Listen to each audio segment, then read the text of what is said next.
का तहे दिल से इस्तकबाल है, आप सभी को खुश आमदीद है। उम्मीद करता हूँ आप सब खैर आफियत से होंगे। दोस्तों, गुज़िश्ता क्लास में हम उर्दू पढ़ना सिखाना ये पढ़ चुके हैं, ठीक है। आज हमने पढ़ना है लिखना सिखाना। आप उस्ताद होने के नाते बच्चों को किस तरह से लिखना सिखाओगे, ये सब बातें हम पढ़ेंगे।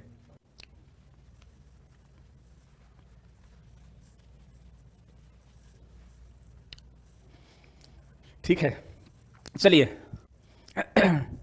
थोड़ा आज लिख के नहीं पढ़ाएंगे, आज सिर्फ हम पैनल के माध्यम से ही पढ़ाएंगे।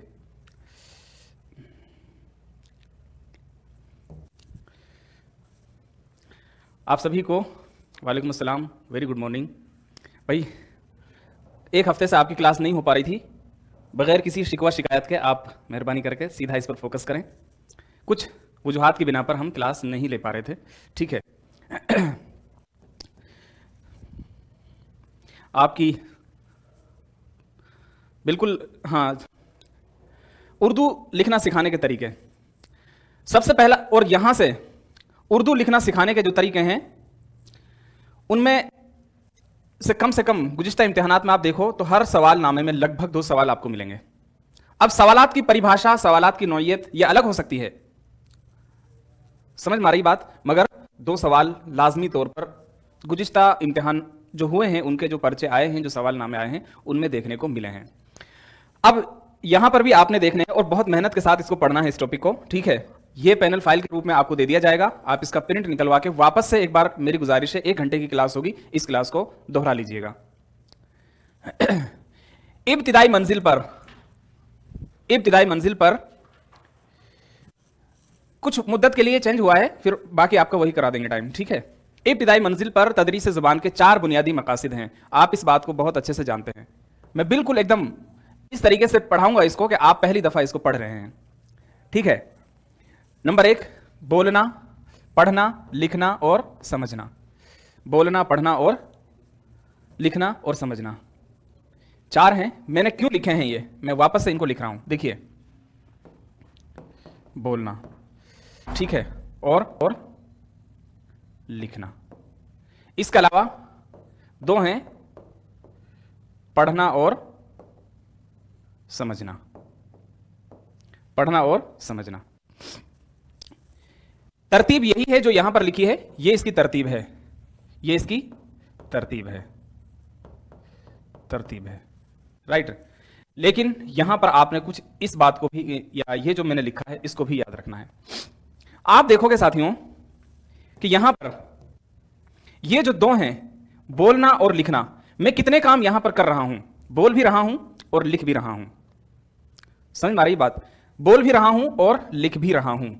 इसके अलावा आप क्या कर रहे हैं, जो मैं लिख रहा हूं उसको पढ़ रहे हैं, हालांकि लिख भी रहे होंगे बहुत सारे साथी, लेकिन उसको पढ़ रहे हैं और समझ रहे हैं। इन दोनों में कोई आपको अमल करने की, प्रैक्टिकल करने की जरूरत नहीं है, यानी इनमें आपको कोई भी प्रतिक्रिया करने की जरूरत नहीं है। आप यहां पर इन दोनों को देखोगे तो इनमें आप, मेरा एफर्ट लग रहा है, मेरी मेहनत लग रही है, मेरी कोशिश लग रही है, ठीक है। तो ये जो बोलना और जो लिखना है ना, इनको कहा जाता है अमली, यानी प्रैक्टिकली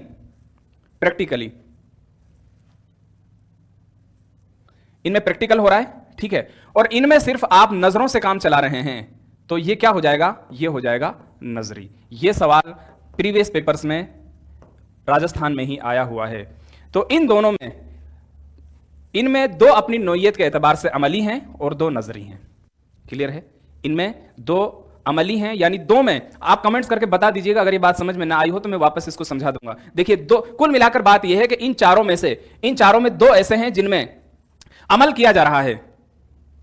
समझ में आ रही है, अमल का मतलब क्या है, उनमें आप एफर्ट लगा रहे हैं, अपनी ताकत लगा रहे हैं, यानी उनमें काम करना पड़ रहा है आपको। जैसे में बोलने में भी एफर्ट लग रहा है, और लिखना, इसमें भी अमल हो रहा है। तो इन दोनों में अमल हो रहा है, और इन दोनों में पढ़ना, इनमें भी इंसान नजरों से काम चला लेता है, और समझना जो है, इसमें भी आपको ज्यादा मेहनत करने की जरूरत नहीं पड़ती। इसलिए 2 अमली हैं और 2 नजरी हैं। यह सवाल राजस्थान में प्रीवियस पेपर्स में आया हुआ सवाल है, और 2020 से, जब से मैं उत्कर्ष में पढ़ा रहा हूं, मैंने हर बार इस सवाल को पढ़ाया है। बोलना कि अगर हम बात करें बोलना और लिखना सिखाने की अहमियत जो है वो कैसी है, अमली है, प्रैक्टिकली है, जबकि पढ़ना और समझना सिखाने की नौइयत जो है, नौइयत कहते हैं हालत को, इनकी हालत कैसी है, वो नजरी है। यहां पर अगर किसी को कोई दिक्कत हो तो बताइए।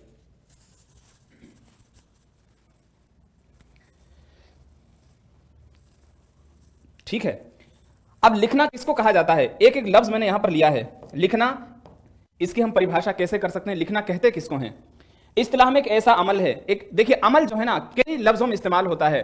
अमल साथियों, अमल जो है ना, अमल काम को भी कहा जाता है। अमल किसको कहा जाता है, काम को भी कहा जाता है, अमल काम को भी कहा जाता है। ठीक है, इसके अलावा आप कह सकते हैं जो क्रिया होती है ना, क्रिया, मेरे जरिए कौन सी क्रिया किया जा रही, कौन सी क्रिया की जा रही है। वेरी गुड मॉर्निंग भाई मोहन। कौन सी क्रिया की जा रही है, क्रिया यानी प्रोसेस जो होता है, प्रोसेस जो होता है उसको भी अमल कहा जाता है। तो हर लफ्ज जो है वो हमेशा एक ही माने में इस्तेमाल नहीं होता, वो अपने मुख्तलिफ मानी में इस्तेमाल होता रहता है। चलिए, तो लिखना कहते हैं किसको है, लिखना इस्तिलाह में एक ऐसा अमल है जिसके जरिए इंसान अलामतों यानी हरफों और अल्फाज में अपने ख्यालात का लिख कर इजहार करता है। यह इजहार कारोबारी भी होता है, यानी जैसा आपने कहीं पढ़ा ऐसा लिख दिया, ठीक है, और यह तख्लीकी भी होता है, अपनी तरफ से भी कुछ आपने लिख दिए। यानी लिखना कहते हैं अल्फाज और हुरूफ के मदद से अपने ख्यालात को तहरीर करना, बस। तो यहां से इस पेज में से अगर मैं निशानदही करूं तो गुज़िश्ता सवाल नामों में देखिए, एक सवाल तो यहां से यह बनता है, एक सवाल तो साथियों यहां से यह बनता है। इब्तिदाई मंजिल पर तदरीस ज़ुबान के कितने, 4 बुनियादी मकासिद हैं, पॉइंट बना लीजिएगा इसको, ठीक है। यह आपको दूसरी बात यहां पर याद रखनी है, तरतीब, नए जो साथी हैं उनको खास तौर पर।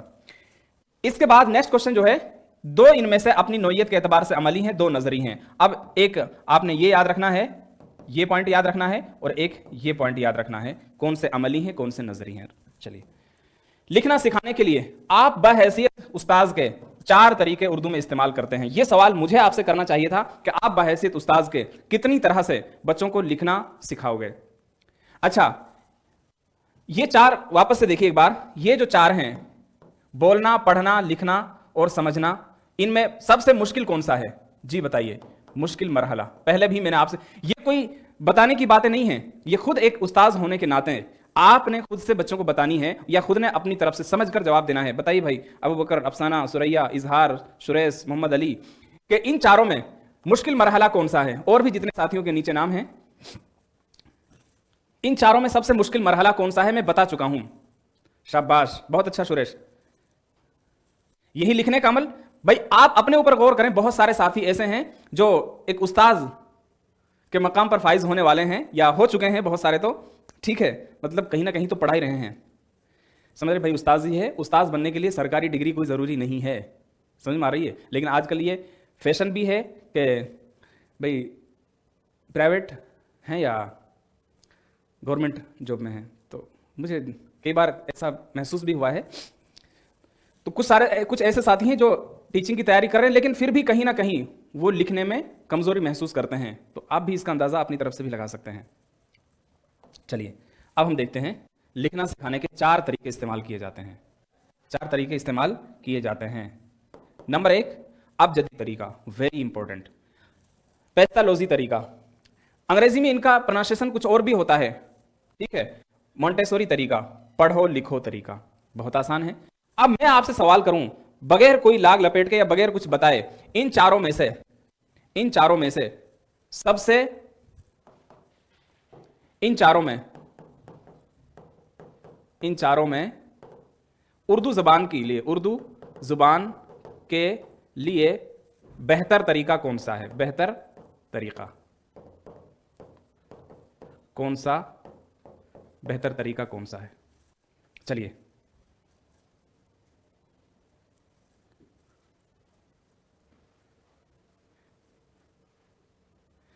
नहीं अमान बढ़ाया नहीं, कुछ वजूहात की बिना पर, कुछ खास कारणों की वजह से अभी वक्त में कुछ तब्दीली की गई है, ठीक है। आज बहुत सारे साथी हैं जो जुड़ नहीं पाए हैं, वक्त का उनको पता भी नहीं है शायद।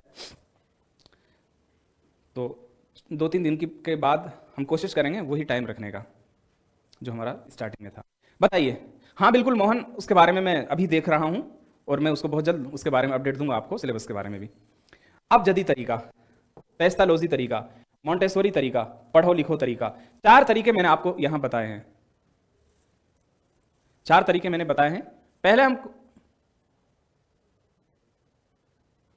इसको नोट करना भाई, नीचे वाले को, लास्ट कमेंट को। हाँ,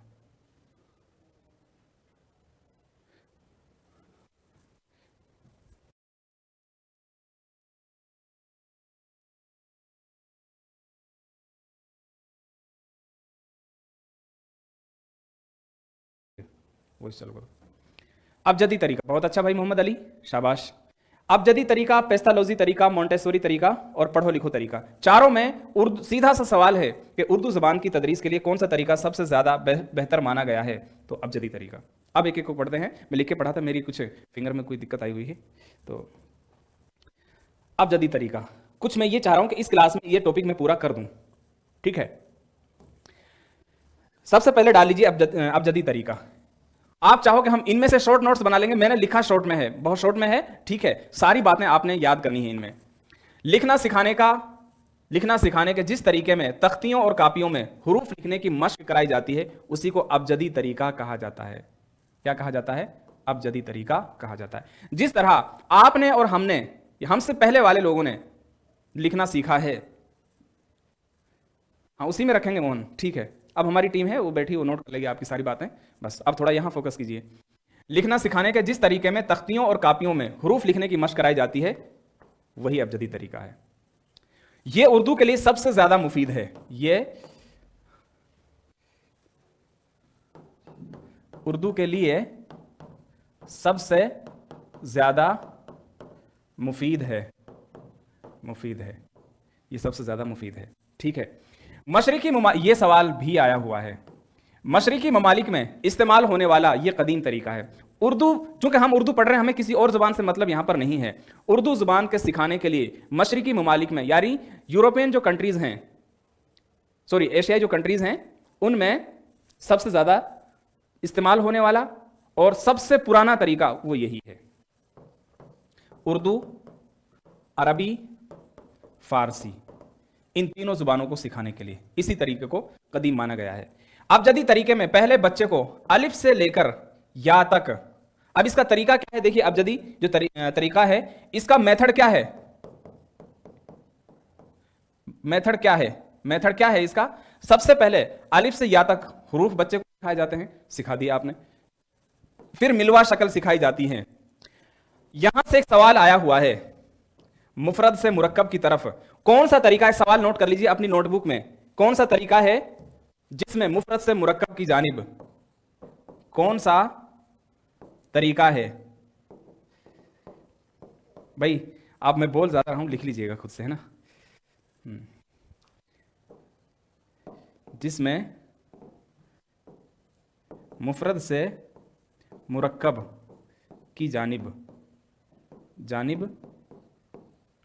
इकदाम किए जाते हैं या किया जाता है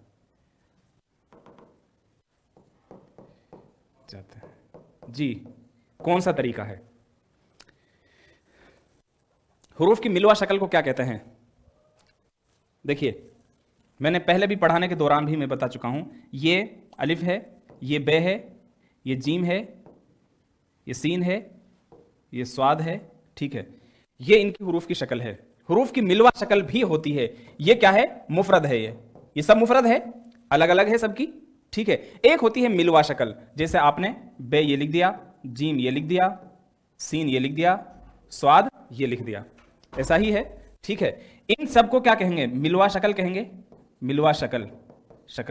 अगर आप मिलवा शक्ल का दूसरा नाम जानते होंगे तो आपको इसका जवाब देने में कोई दिक्कत नहीं होगी। बताइए भाई, मिलवा शक्ल का दूसरा नाम क्या है?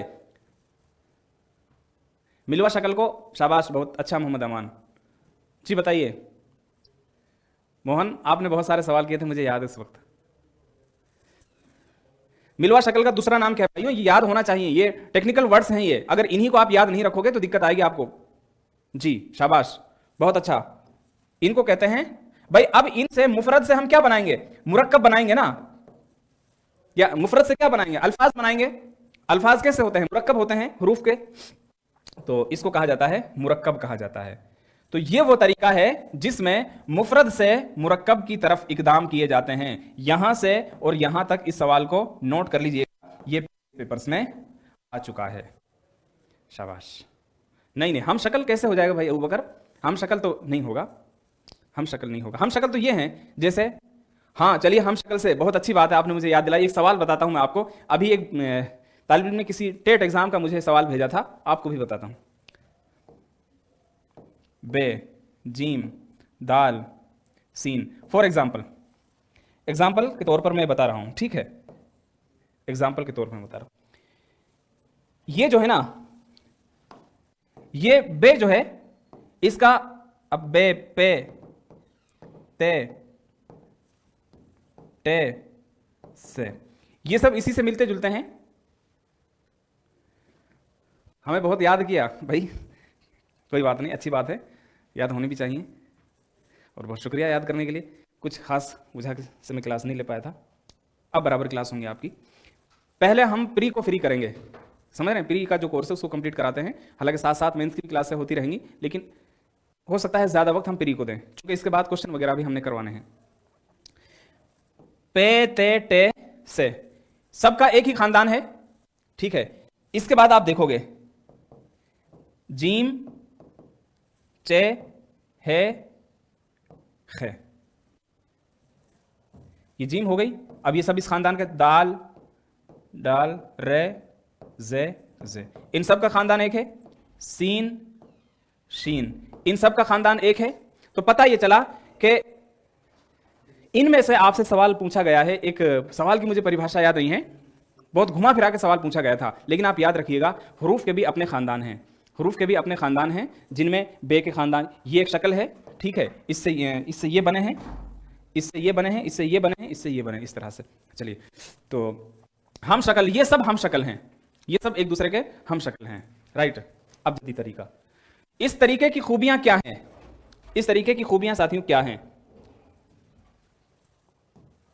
इस तरीके की खूबियां क्या हैं? देखिए, सबसे बड़ी खूबी तो यह है कि हरूफ की पहचान की बुनियाद मजबूत हो जाती है, क्योंकि इस तरीके में, इसमें अलिफ से लेकर ये तक, अलिफ से लेकर ये तक सबसे पहले हरूफ सिखाए जाते हैं। हरूफ सिखाए जाते हैं ना, तो पता ये चला कि इसमें हरूफ की बुनियाद मजबूत होती है, रटने की कोई जरूरत नहीं है।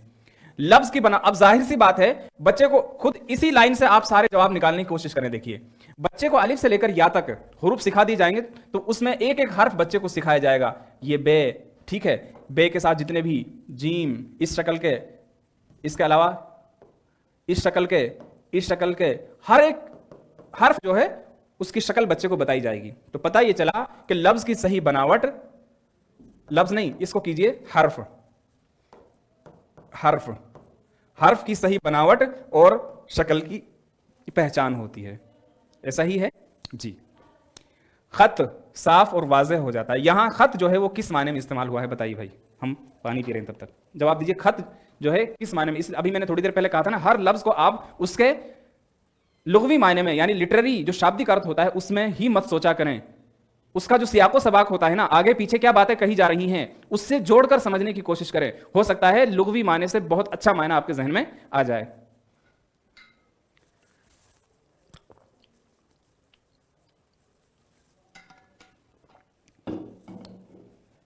जी बताइए भाई, अब आप इस लफ्ज को अगर जानते हैं तो बहुत आसानी से, खत किसको कहा जाता है? खत, यहां खत के क्या मायना है?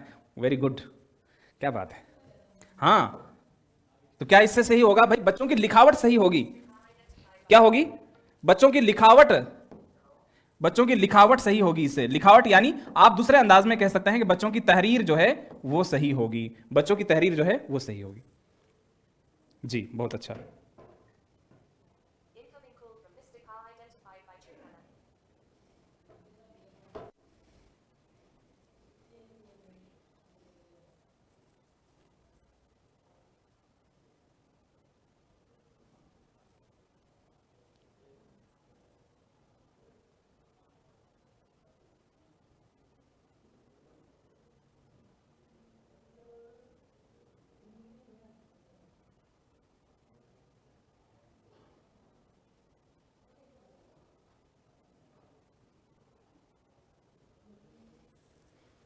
हाँ, लिखने का तरीका, बिल्कुल सब चीजें एक ही इसी में याद रखनी है आपको। देखिए भाई, हुरूफ की पहचान बच्चों को याद हो जाएगी, नो डाउट, ठीक है। हुरूफ जब लिखना सिखाएंगे तो हुरूफ की शक्ल और हुरूफ की बनावट याद हो जाएगी, और बच्चा साफ सुथरा लिखना सीखेगा। लफ्ज की तरकीबी शक्ल अच्छी तरह नशीन हो जाएगी। अब तरकीबी शक्ल किसको कहा जाता है? तरकीबी भी मिलवा शक्ल को कहा जाता है। मिलवा शक्ल, तरकीबी शक्ल। अब आप बच्चों को बताओगे कि भाई ये जीम है, ठीक है, जीम इस तरह भी बनती है, जीम इस तरह भी बनती है, इस तरह भी बनती है। समझ में आ गई? इसकी खामियां क्या हैं? इसकी खामियां क्या हैं? आपके लिए एक सवाल है, ठीक है, मैं उसका जवाब नहीं बताऊंगा, आप ही ने उसका जवाब देना है, चूंकि पहले मैं बता चुका हूं। पढ़ना सिखाने, यहां बात हो रही है लिखना सिखाने की, पढ़ना सिखाने की, या इससे और थोड़ा सा जुमलावारी तरीके में, तरीके से पढ़ना सिखाने की हिमायत किस ने की है? किसने की है? नोट कीजिएगा, और इसका जवाब अगर याद है तो बहुत अच्छी बात है, नहीं याद है तो पिछली क्लास में इसका जवाब मिल जाएगा, वहां से देख लीजिएगा। अब इसकी खामियां क्या हैं, इसकी कमजोरियां क्या हैं? पढ़ाई की तरह लिखाई की भी बुनियादी इकाई लफ्ज या जुमला होना चाहिए, हर्फ नहीं। बच्चे को क्या है, या तो लफ्ज से शुरुआत करनी चाहिए, जुमले से।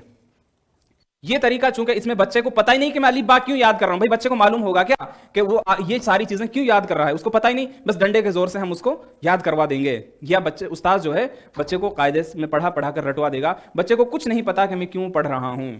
इसलिए ये तरीका बच्चों को रटने की आदत डालता है, जो, और रटना जितना भी रटना है वो सब जो है नफ्सियाती तरीके के खिलाफ है।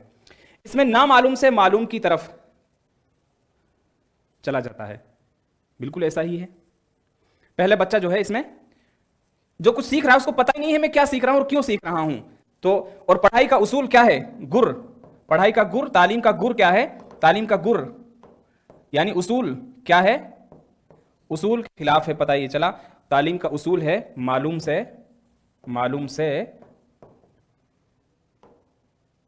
ना मालूम की तरफ, यानी बच्चा पहले वो चीजें पढ़े जिसको वो जानता हो, फिर उन चीजों की तरफ बढ़े जिनको वो नहीं जानता हो। क्लियर है? इसके बाद है पेस्टालॉजी तरीका। इनमें 2-3 बातें आपने याद रखी, हिंदी में भी आपने या साइकोलॉजी में भी आपने सारी चीजें पढ़ी होंगी। लिखना सिखाने का यह तरीका, अच्छा, मशरिक में इस्तेमाल होने वाला यह तरीका जो है, यह मशरिक में इस्तेमाल होता है, मशरिकी मुमालिक में। मशरिकी मुमालिक का मतलब क्या होता है? मुमालिक कहते हैं मुल्क की जमा को, मशरिकी मुमालिक में इस्तेमाल होता है। जबकि यह तरीका जो है आमतौर पर यूरोप में इस्तेमाल होता है। लिखना सिखाने का यह तरीका यूरोप के एक माहिर तालीम व तदरीस पेस्टालोजी ने तलबा के लिए ईजाद किया। तो अब आपसे पूछा जा सकता है कि इसका मूजिद कौन है? मूजिद किसको कहते हैं? मूजिद है ये, इसको मूजद मत पढ़ना, ठीक है। ये है ईजाद करने वाला, इन्वेंटर, ईजाद करने वाला, ईजाद करने वाला, ठीक है भाइयों। इस तरीके में लिखना सिखाने से पहले हुरूफ से मिलती जुलती सीधी, आड़ी और तिरछी लकीरें और दायरे बनाने की मश्क कराई जाती है। क्लियर है? ये वो तरीका है जिसमें सबसे पहले तलबा को क्या है, ना उसको अलिफ का पता, ठीक है, ना उसको अभी अलिफ का पता, ना बे का पता, ना पे का पता, ठीक है, कुछ नहीं। अभी बच्चों को क्या सिखाएंगे? हुरूफ से मिलती जुलती, पहले सीधी लकीरें इस तरह से सिखा दी आपने, इस तरह से सिखा दी, इस तरह से सिखा दी, इस तरह से सिखा दी, इस तरह से सिखा दी। फिर आड़ी तिरछी लकीरें, ठीक है, इस तरह से जो भी होगा आप सिखा दोगे बच्चों को। दायरे इस तरह से बनाना सिखाओगे बच्चों को, इस तरह से बनाना सिखाओगे। तो यही सब क्या है? पेस्टालॉजी तरीका है।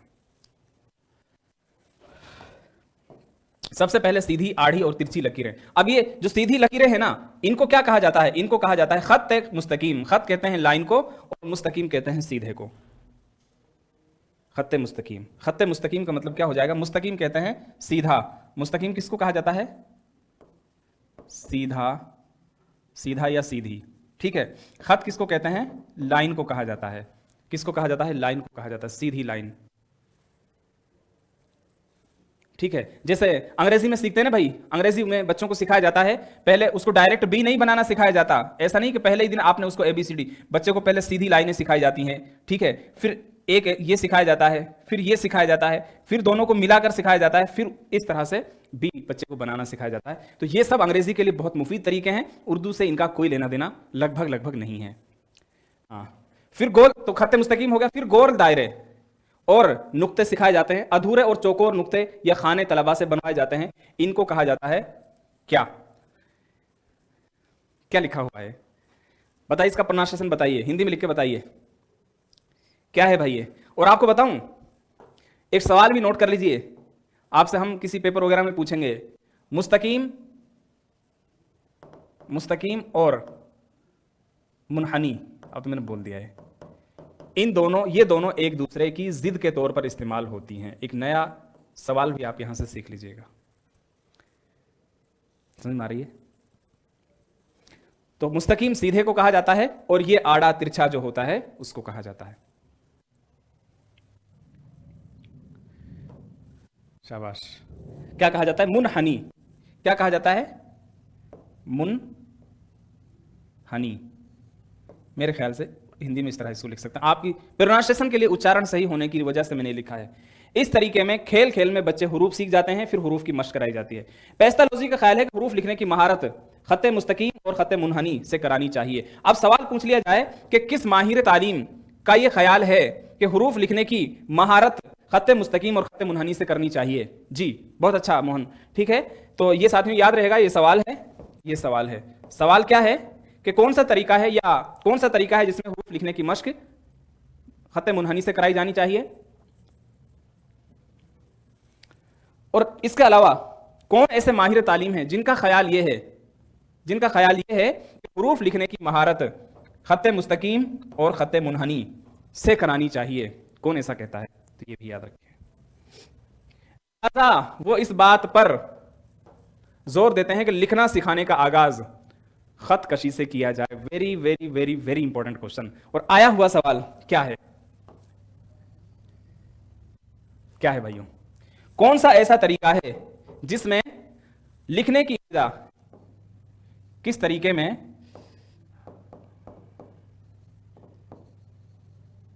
लिखने की इब्तिदा खत कशी से, कशी, ये खुद कशी मत पढ़ना इसको, पेस्टालॉजी, जी मोहम्मद अली, पेस्टालॉजी, उर्दू में पेस्टालॉजी इनको कहा जाता है, लिखा जाता है। किस तरीके में लिखने की इब्तिदा खत कशी से होती है? एक तो ये, और किसका तरीका है, किसका तरीका है, यानी कौन इसका मूजिद है, यानी कौन मूजिद है, कौन इसका मूजिद है।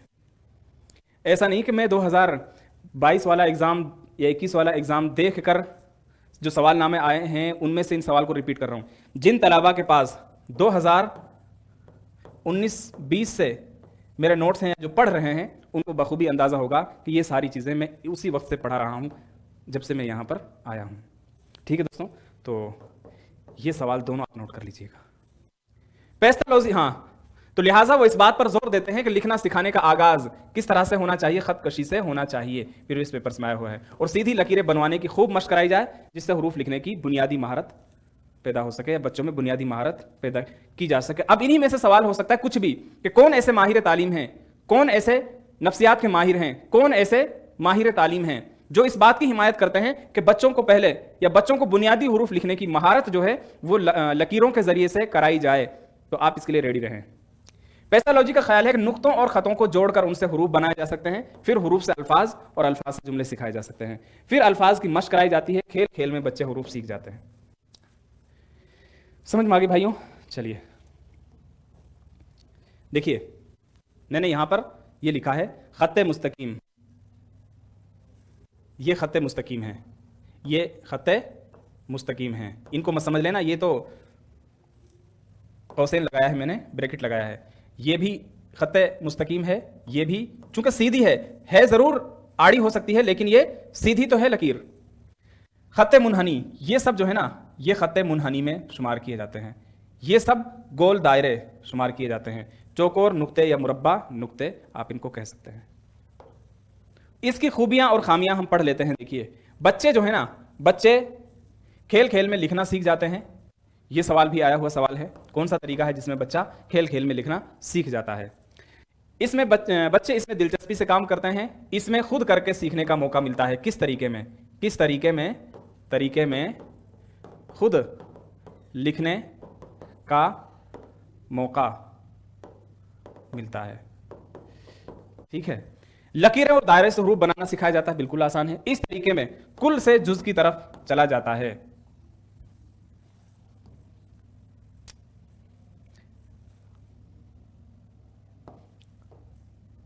इसको हटा दीजिए, आप इसको हटा दीजिए। खत और दायरों से हरूफ, खत और दायरों से हरूफ और हरूफ से लफ्ज, लफ्जों से जुमले बनाना सिखाया जाता है। इस तरीके में वक्त ज्यादा लगता है, ये सुस्त रफ्तार तरीका है, ये सुस्त रफ्तार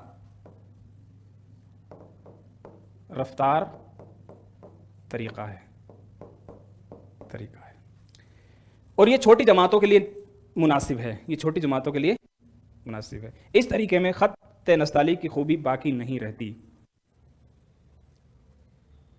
हाँ बिल्कुल, खत कशी, खत खींचना, कशी का मतलब क्या हो जाएगा?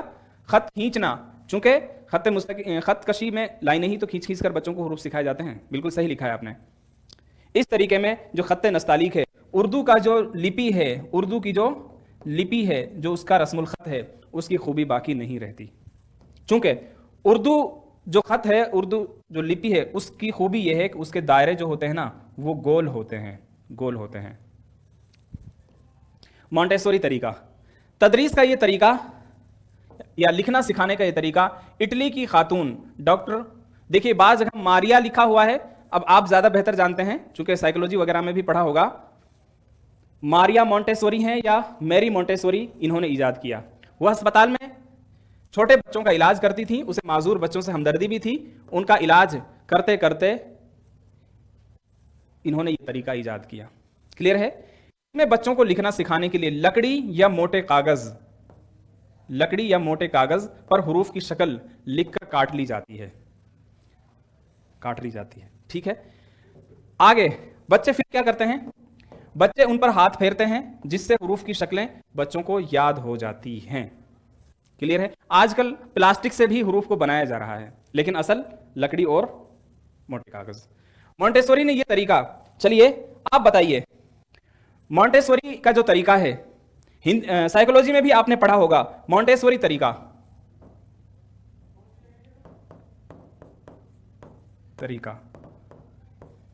कितनी उम्र के बच्चों के लिए मुफीद है? बताइए भाई। हाँ, मारिया मॉन्टेसोरी है, डॉक्टर मॉन्टेस, आमतौर पर डॉक्टर मॉन्टेसोरी के नाम से उनको जाना जाता है। बताइए। फरियाना खान, असीमा आफरीन, फराज खान, मोहन, अबू बकर, अफसाना और जितने भी साथी हैं नीचे, बताइए भाई, मॉन्टेसोरी तरीका कितनी उम्र के बच्चों के लिए मुफीद है? जी 3 से 7।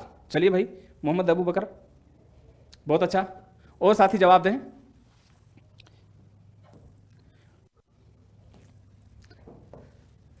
तीन से 7, बिल्कुल ठीक है। यह तरीका 3 से 7 साल तक, बहुत अच्छा जवाब है, 3 से 7 साल तक के बच्चों के लिए इजाद किया था इन्होंने, 3 से 6।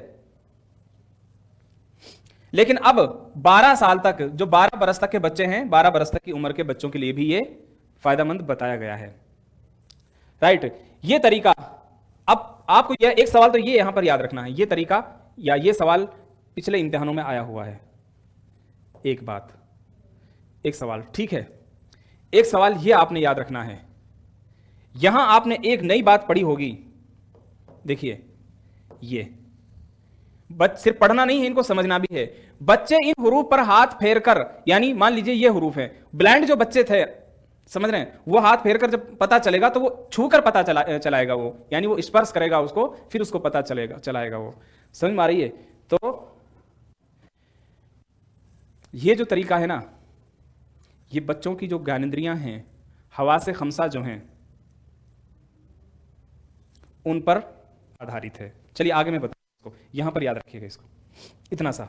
ये तरीका किंडरगार्टन जो है उसकी एक बदली हुई शक्ल है, क्योंकि उसमें भी बच्चों को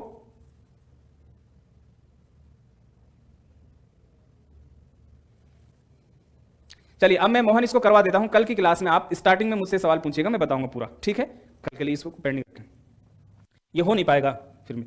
ये तरीका बच्चों की हवासे खमसा की तरतीब पर मुनहसिर है। क्या मतलब है इसका? इसमें से बैक टू बैक बहुत सारे सवाल पूछे हुए हैं। एक तो ये है, ये सवाल कि किंडरगार्टन जो है उसका इब्तिदाई रूप क्या है, एक बात, ठीक है। एक सवाल ये है कि ये कितनी बरस की उम्र के जो बच्चे हैं उनके लिए खास है। वो कौन सा तरीका है जिसमें बच्चे हुरूफ पर हाथ फेर कर सीखते हैं। अब हाथ फेर कर वही सीखेंगे जो नजरों से कमजोर होंगे, जो देख नहीं पाते होंगे, जो कही हुई बात को सुन नहीं पाते होंगे। इसमें बच्चों को लिखना सिखाने के लिए कागज के हुरूफ बनाए जाते हैं, लकड़ी के बनाए जाते हैं, प्लास्टिक के बनाए जाते हैं, मोटे गत्ते वगैरह के बनाए जाते हैं, जिसके पास जैसी फरावानी होती है। अब सवाल यह है कि यह तरीका बच्चों के हवासे खमसा किसको कहा जाता है? खम्स कहते हैं पांच को। हवासे खमसा पांच है। नंबर मैं नोट कर रहा हूं यहां पर, कुव्वते बासिरा, देखने की ताकत, ठीक है। कुव्वते शाम्मा, सूंघने की ताकत। कुव्वते सामिया, सुनने की ताकत। ऐसा ही है ना भाइयों? इसके अलावा कुव्वते, एक होता है ना चखने की ताकत, चख कर जिनको पता लगाया जाता है, क्या कहेंगे उसको? कुव्वते जायका। और एक है छू कर पता जाता है, कुव्वते लामिसा। कुव्वते लामिसा। तो कितनी हो गई? ये जो तरीका है ये इन पांच पर आधारित है। अब सवाल आपसे पूछा जाए कौन सा तरीका है जो हवासे खमसा, पांच हवास पर मुश्तमिल है, ज्ञानेंद्रियों पर आधारित है, ये है। यह तरीका उन जबानों को सिखाने के लिए ज्यादा मुफीद है जो सऊती हैं। क्लियर सी बात है, उर्दू सऊती जुबान नहीं है। हाँ, 3D वर्ड्स, बिल्कुल ये भी हो सकता है मौजूदा दौर में। उर्दू जो है सुअरी जबान है। एक होती है सऊती, जिनमें आप तो इतना सा याद रखिएगा, ज्यादा याद ना रहे, कि सऊती उन जुबानों को कहा जाता है जिनमें एक आवाज के लिए एक हर्फ हो बस, यानी जिनकी इनफरादी और तरकीबी शक्लों में कोई फर्क नहीं होता। उर्दू में ए जो है ना, ए वो ऐसे ही लिखा जाएगा। अब आप ऐसे नहीं, अब यूं तो आप कह सकते हैं सर ये भी लिखा जाता है, इसकी दो ही शक्लें हैं, समझ में आ रही है, लेकिन ए को आप तरकीबी अंदाज में नहीं लिख सकते, इसको आप आधा नहीं लिख सकते, वो हमेशा ए ही रहेगा। यह तरीका उर्दू के लिए ज्यादा मुफीद नहीं है। आखिर का जो तरीका बचा है हमारे पास वो है पढ़ो लिखो तरीका। पढ़ो लिखो तरीका, पढ़ो लिखो उर्दू, पढ़ो और लिखो तरीका लिखना सिखाने का वो तरीका है जिसमें बच्चों को लफ्ज की शक्ल ज़हनशीन कराई जाती है। देखिए, मैं मेंस जब पढ़ाऊंगा, जिन साथियों के पास मेंस है उनमें जरा थोड़ा विस्तार से मैं पढ़ाऊंगा, तवील अंदाज में पढ़ाऊंगा इनको। आपके लिए जितना आपके निसाब में उतना ही मैं पढ़ा रहा हूं। लिखना सिखाने का वो तरीका जिसमें बच्चों को लफ्ज की शक्ल ज़हनशीन कराई जाती है, फिर देखकर उनकी नकल कराई जाती है। पहले आपने लफ्ज पढ़ा दिया, फिर आपने उसकी नकल कराई। इस तरीके में हुरूफ और लफ्ज के कार्ड बनाए जाते हैं। बच्चों से उन कार्डों को पढ़वाया जाता है, फिर उन्हें देखकर उनसे ही लफ्ज बनवाए जाते हैं, यानी उनकी नकल करवाई जाती है। तो यह है पढ़ो लिखो तरीका, राइट।